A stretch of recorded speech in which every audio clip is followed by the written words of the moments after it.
Alright, so in today's video, we are going to talk about two main ways of dealing with the mind and thoughts. I'm gonna hop right into it, but first, please just like this video and subscribe if you're new. This information will be valuable. So, what is the mind, right? Because the mind gets defined in so many different ways. So, the way that I am using the term mind is to mean a group of information. That is different from your intellect. Your intellect is the thing which thinks, but your intellect uses the mind to think. It uses the information contained inside the mind in order to generate thoughts.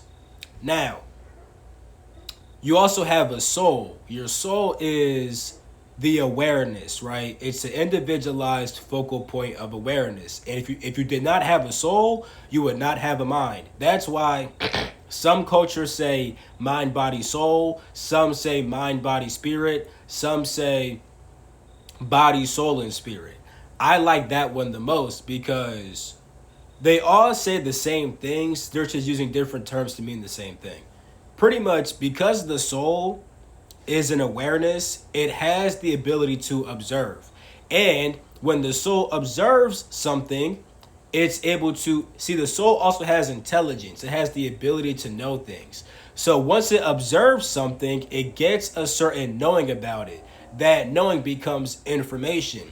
That information is stored inside the soul. But that's what we call the mind, the group of information that's inside the soul. You see? Then the spirit is the energy that sustains the soul. But that I talked about that in several videos, bro. My point is, right, your mind's a group of information that comes from the fact that you observe different kinds of information, whether it's from this life, past lives, whatever the heck. You see, the mind has all the information on different levels, right? Because people say you have a subconscious mind, no. You have one mind, different layers, right? So some information you're aware of. That's what they call the conscious mind. That's the conscious level of your mind. You're aware of that information. Some information you're only partially aware of. That's subconscious. The rest of the information you're completely unaware of. That's unconscious. You see? So when it comes to dealing with the mind, right, you're trying to deal with this group of information. And more specifically, you're usually trying to gain some level of control over your thoughts, which are produced by the intellect. The intellect is the thing which thinks. It pretty much takes the information inside your mind and it forms it in certain ways to make a thought. You see? So with that being said, right, the two main ways of dealing with the mind and your thoughts are pretty much meditation and shadow work. Meditation and shadow work help you to get more control over your mind in a certain sense, because meditation isn't really about controlling the mind, but it's more about controlling the soul. And the soul is that which chooses to observe, right? So if the soul begins to choose to stop observing certain information, it won't even have the thoughts that are associated with that information. But with shadow work is more, shadow work kind of gives you more control of the mind, or at least more understanding, which will naturally control the mind and the thoughts within inside the mind. Let me explain this a bit deeper. First things first, what's meditation? People will define meditation in various different ways. The way that I define meditation is based upon how they practice it in the East, not in the West. Because in the West, they'll call fucking anything a meditation, right? You could visualize certain shit and that'd be a meditation. To me, that's not a meditation. That's just visualization, right? Meditation is actually a certain state. It's when you're able to, you may say observe nothing. I'll just say it's the state where you begin to observe your true self. You could say it's observing nothing, whatever you want to say. I made a video about meditation. Look up, if you want to find it, look up genie.meditation, you'll find it. Meditation is a certain state that you reach by practicing a meditative practice, right? So a meditative practice is a practice that can lead you to meditation, a certain state of being. a certain state when you are observing yourself. You're observing your true nature. You see. So with that being said, shadow work is the process of understanding the it's the process of understanding the hidden workings of your being. Shadow work. Understanding the hidden works of your being. You see? You're doing work on your shadow. You're doing work on the hidden parts of yourself, the parts that you're not typically aware of. You see? Both are important because although you can reach meditation with enough practice, it becomes easier when you do shadow work because if you do shadow work, you tend to have less information that's fighting for you to observe it. So let me explain that, right? People try to meditate, but they'll oftentimes have too many thoughts flowing through their mind. Now, as a person gets better with their meditative practice, they usually hit a point where they're able to just let the thoughts flow. A thought pops up, it goes away. Thought pops up, it goes away. But then certain other thoughts will pop up, and it's hard for them to let that go. Whether it's certain things that they fear, certain things which they're worried about, some things kind of just quickly pass. Other things usually don't quickly pass, right?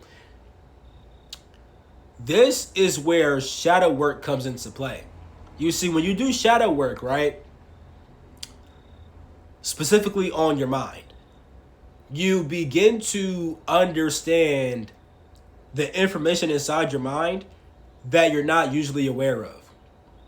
And because of this, you'll also begin to understand why certain thoughts pop up more than other thoughts. So if you're worried about something, right, you have these certain words that keep on popping up into your mind. Some people will say just ignore it, just let it flow, right? But sometimes that's hard.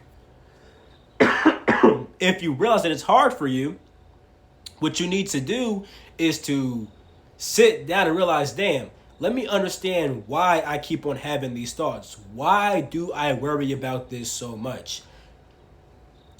Once you start trying to do that, you might realize that, oh, I keep on having these worries because there's something in my life right now that's reminding me of a past event. And inside that past event, I was traumatized in a certain kind of way. So I'm scared of that happening again. You know what I'm saying?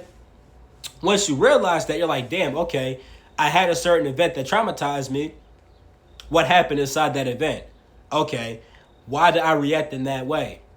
Was there a different way that I could have reacted? If I was in that situation now with more awareness, how would I act? Right? As you do all these things, you naturally begin to understand that you understand the information and then you kind of change it around.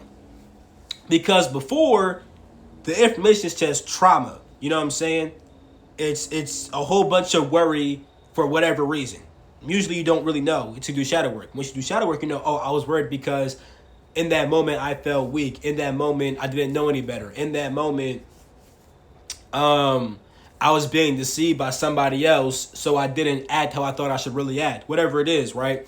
You understand why you were a certain way in that certain experience, right? You understand the information more and you change it around. So before it's like I was super worried. Now it's like, okay, although I was worried, I didn't have to be worried. And nowadays I would react differently. Therefore, I would no longer be worried. You see?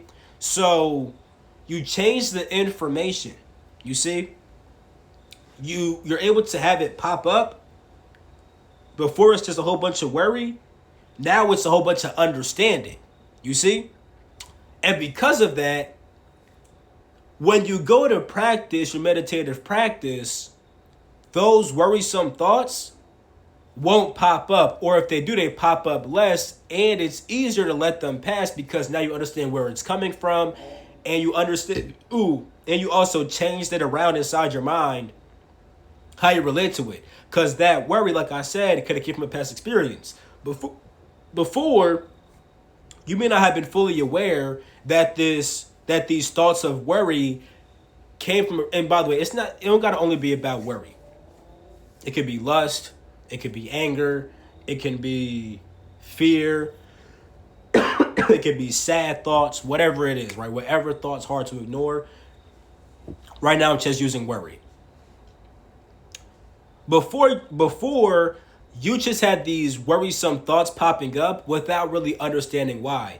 And because you tried to let it pass, you never got the chance to understand why.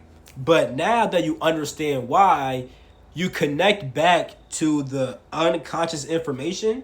You become aware of the information that's underlying that thought that you weren't aware of. And then you begin to rework that information, which eventually will build new thoughts or just nullify the thoughts completely. Either you just stop worrying or you just have confident thoughts. You know what I'm saying?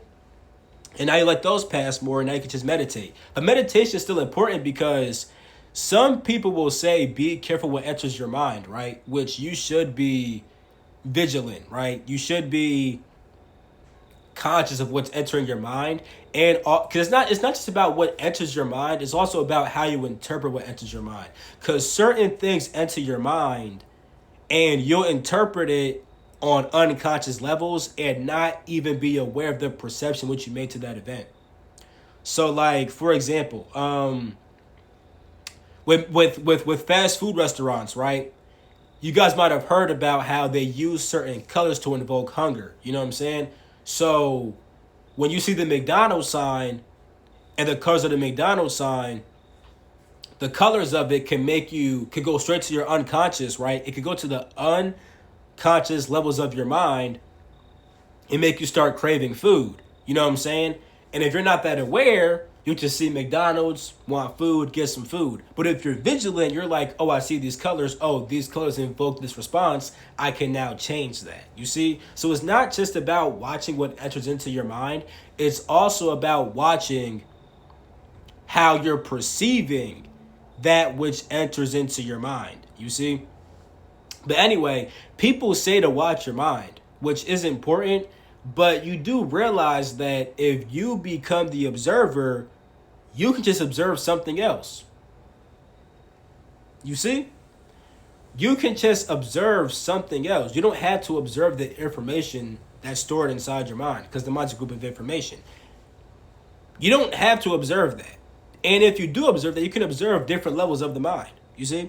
If you get full control of your consciousness, right, which meditation helps you to do, you can just choose to observe different things. And now it doesn't really matter what's entering into your field, because whatever tries to enter into your field of awareness, you're choosing what you're aware of. You see, most people aren't really choosing what they're aware of. And even when you have some control over your awareness, it gets deep, bro, because a part of you right now may really be aware of what's happening 10 blocks down from you. Now, you're not conscious of that, right? Because consciousness is a state of awareness. When you're conscious, you are aware of that. You're aware of your own awareness.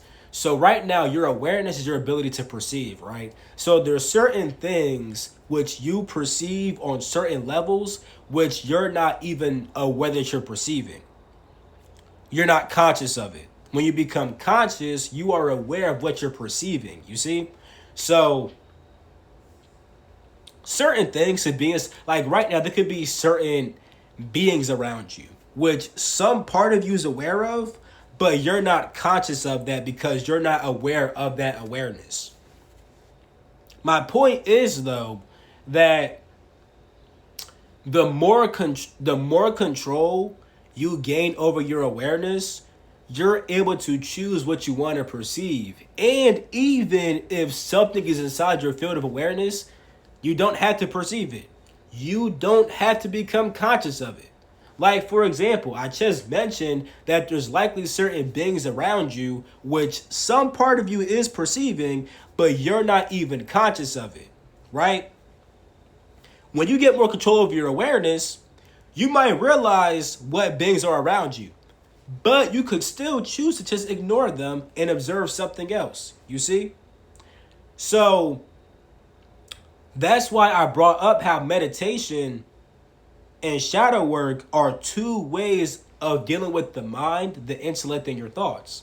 Because when you understand the origins of your thoughts, when you understand the information inside your mind, you gain more control over the thoughts which your intellect is producing. You see? Oftentimes, a person's intellect kind of just runs wild and they're not really aware of where certain thoughts come from. But if they did shadow work, which shadow work doesn't have to be something dense, right? You're just perceiving hidden aspects of your own mind, whether it's good or bad. You see? When you understand the mind, though, you understand the information inside of it, and now you understand what the thoughts, because all thoughts come from that information. Once you understand the information, you understand the thoughts, and it begins to nullify them, and you can also control them. When you meditate, you control what you observe. You either observe your thoughts or not. You see? So, yeah. Ponder this video. Think about how you could use both in unison.